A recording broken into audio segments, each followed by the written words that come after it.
my first deal, I was sitting there working on a job for my dad as a superintendent, and we were doing a warehouse for a dollar store company. And my crane guy kept complaining about not having any space to park all his cranes. And I had gotten to know the little family next door. It was the mother and her older son.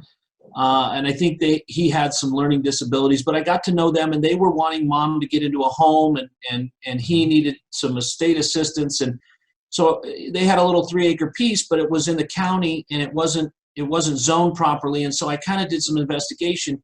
Long story short, I wound up taking not $500 for an earnest money, but my only $500 at that time. Wow. and putting that piece of ground under contract, and then selling it to my crane guy and doing a flip in 1994. Before we used the term flip, I closed it both sides at the title company and made some good money.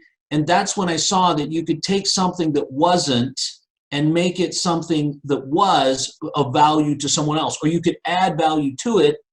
And this was an old house and 3 acres, and I fenced it, and Bobby moved into it, and his son still operates the business out of there today, and they still use the old house as their office. So the value was in the land, but the value wasn't necessarily so much that, it was in having the right person that valued the land. I agree. So, I love that. So right there, I saw that developing things, taking things and looking forward and saying, okay, this is not what it is today, but I can create that, is really what got me into that. And it was kind of an additional drug. I mean, real estate can be a drug because it is a drug. deals. I'm addicted to it.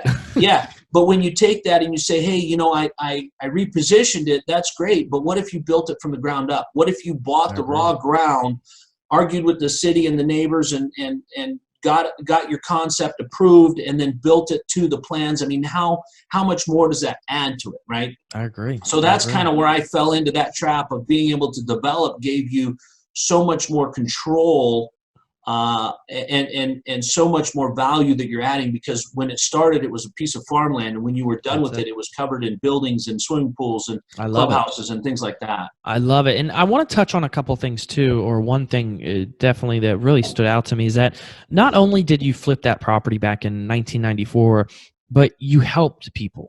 You helped the individuals that needed the money to go ahead and to move on to their second stage in life.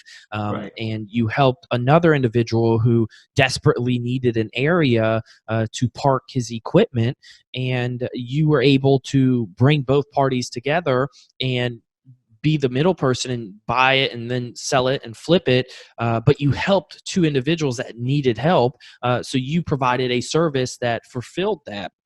And then that's what you're doing now with development is, you're providing that service by building to your clients, ideas that they want, and to fulfill that need that they need or want for their business. And you're providing that. And that is just phenomenal. And that's one reason why I do love the development side of things.